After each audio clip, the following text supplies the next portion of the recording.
The physiological results of having a technique to take deep rest at will are very far-reaching, as the next chart shows. According to 600 studies now that have been published in the world's leading medical journals and conducted at over 250 independent universities throughout the world, we've seen marked reductions in every major category of disease through this very simple program of twice daily rest, including 87% reduction in heart disease, for example. How can we understand 600 studies showing wide-ranging physical benefits from a simple intervention from this technique for deep rest? Well, the basic reason is that we now know from the government, so we have to believe it, that about 90% of disease is caused or complicated by stress. If there were a simple means to dissolve accumulated stress, that would have wide-ranging benefits for the prevention and cure of disease. This next study is actually very important.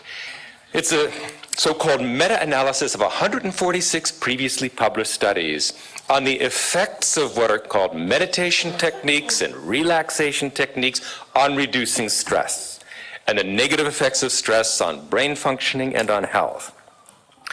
The top bar showing the magnitude of the effect is transcendental meditation.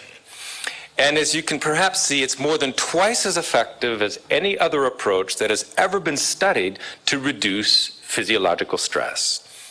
Also studied in the scientific literature are things like relaxation techniques, the relaxation response, progressive muscle relaxation, meditation techniques like mindfulness meditation, biofeedback, and finally at the bottom of this list, concentration. And as you can see from concentration, provides no relaxation at all because it dynamically engages the mind. The point here is not to engage the mind. The point is to give the mind a few minutes to settle down and sink deeply and naturally experience the state of deep rest, restful alertness. That is what has such powerful sweeping effects on health and, as we'll see, on brain functioning. I do want to show one last slide that has to do with the subject of health and leave the further discussion of health to a great medical doctor, Dr. Gary Kaplan, who will be speaking in a few minutes. I want to show this, though, because it's a very important study on what's called metabolic syndrome.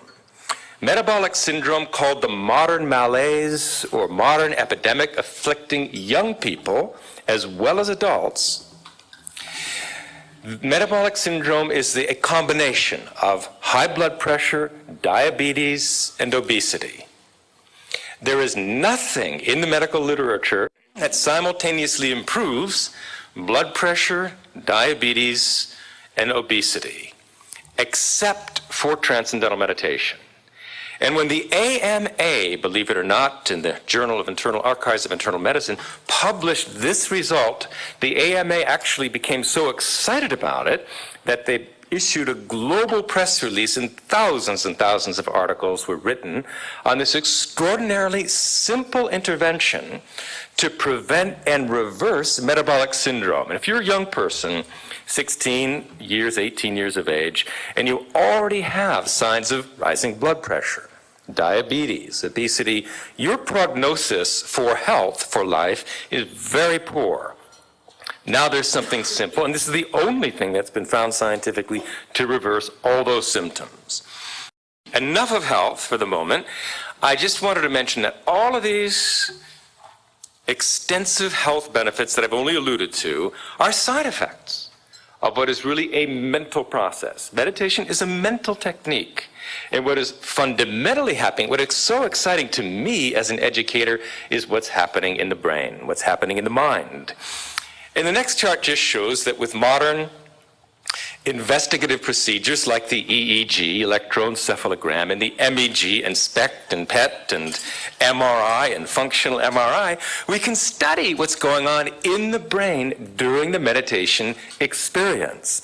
And it's a very profound transformation, as this chart shows. This chart shows, by the way, on the left-hand side, the top view and front view of the brain, and on the right-hand side as well. But the difference is on the left-hand side is a student, a subject, an ordinary, agitated, stressed, waking consciousness.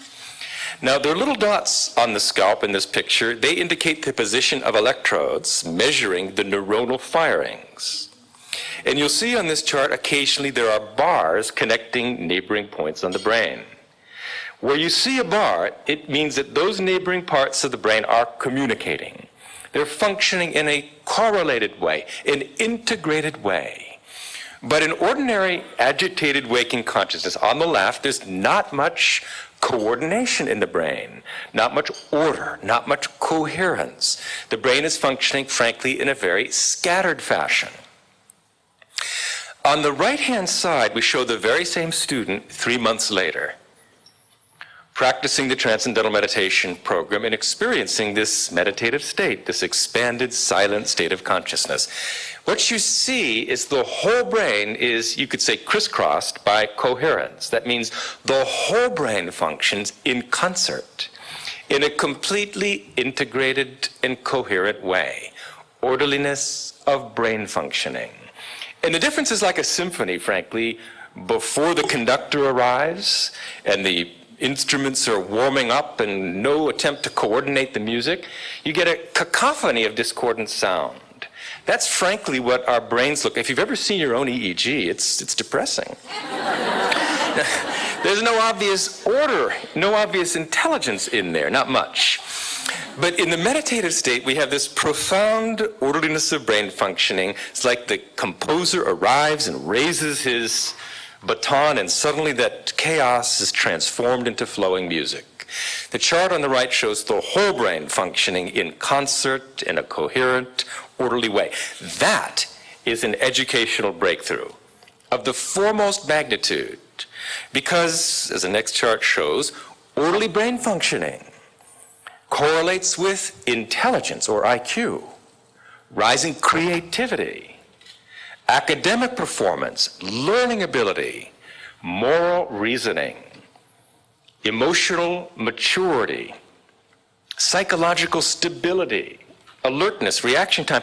Everything good about the brain depends on its orderly functioning. And now today, with this tool of meditation, we can systematically increase the order and coherence of the brain in any student, indeed any adult. It's extremely simple, extremely natural.